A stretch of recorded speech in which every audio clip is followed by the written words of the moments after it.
हम बात करेंगे आज म्यूचुअल फंड्स के जो अकाउंट खोलते हैं उसमें और एक नॉर्मल बैंक के अकाउंट में क्या अमूमी तौर पे फर्क होता है। अक्सर आपने सुना होगा कि म्यूचुअल फंड का अकाउंट ये इन्वेस्टमेंट अकाउंट है तो इसकी चेकबुक नहीं मिलेगी, पैसे कैसे निकलेंगे, हर तरह के सवालात होते हैं एज ए इन्वेस्टर भी और एज ए रिप्रेजेंटेटिव भी म्यूचुअल फंड्स का। आज का हमारा टॉपिक बहुत ज्यादा नया नहीं है लेकिन बहुत इजी टू गो है, बहुत आसान फहम बनाने के लिए आपके फीडबैक और कमेंट्स के बाद हमने इस कंटेंट को ड्राइव किया है। आइए शुरू करते हैं।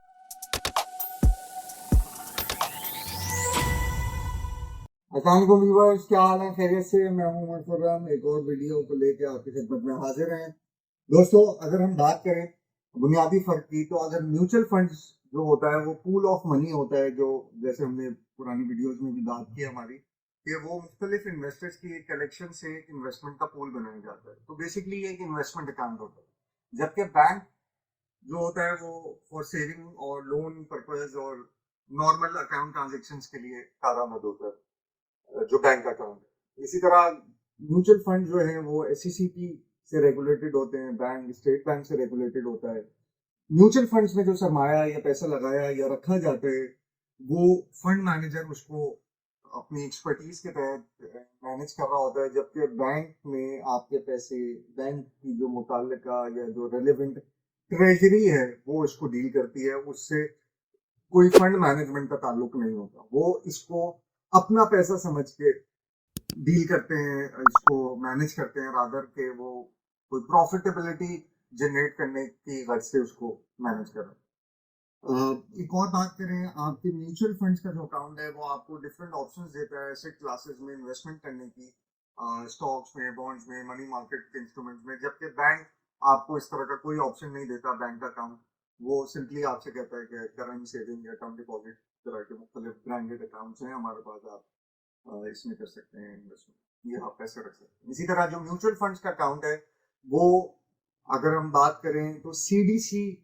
के इखलाक से आपके पैसों को सेफगार्ड किया जाता है कि किसी भी किस्म की अगर बैंक करप्सी, अगर ये कंपनी की करप्सी हो जाती है, डिफॉल्ट कर जाती है, तो आपका कुछ ना कुछ सरमाया सीडीसी के तहत महफूज रहेगा। यही चीज बैंक अकाउंट में एक डीपीसी जो उनका एक सब्सिडी सेटअप है जिसके तहत 5 लाख रुपए तक की फौरी नकद रकम आपके पास महफूज होती है बैंक अकाउंट में। मजीद बात करें तो म्यूचुअल फंड्स का जो अकाउंट है वो ज़्यादा हाई रिस्क होता है बैंक के मुकाबले में, जबकि बैंक अकाउंट जो है वो उसमें रिस्क का फैक्टर बहुत कम या ना होने के बराबर होता है।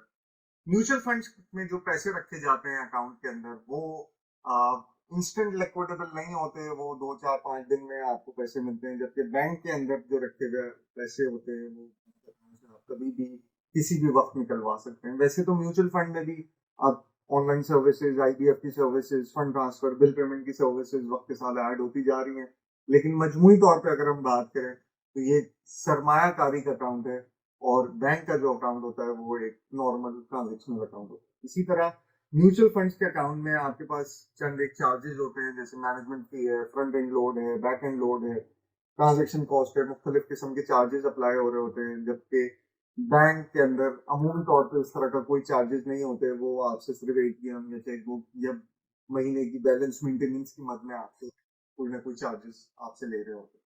इसी तरह म्यूचुअल फंड्स में अमूमी तौर पे कोई चेकबुक नहीं मिलती, आपके पास फॉर्म या ऑनलाइन के प्रोसेसेस होते हैं ट्रांजेक्शन करने के। बैंक में आपके पास एटीएम कार्ड, डेबिट कार्ड और चेकबुक की सहूलत होती है अपने बैंक अकाउंट को मैनेज करने के लिए। लास्टली अगर बात करें तो म्यूचुअल फंड में कोई बैलेंस ट्रांसफर की फैसिलिटी, फंड ट्रांसफर की फैसिलिटी मजमूई तौर पे नहीं होती। वैसे तो अब पाकिस्तान की मार्केट में भी बहुत सारी कंपनी ने ऑफर करना शुरू कर दिया है और वक्त के साथ शायद प्रॉपर एक फीचर बन जाएगा, लेकिन एक मेजॉरिटी कंपनी जिसको अभी ऑफर नहीं कर रही है, जबकि बैंक के अकाउंट में आपके पास ये सारी फैसिलिटीज होती हैं।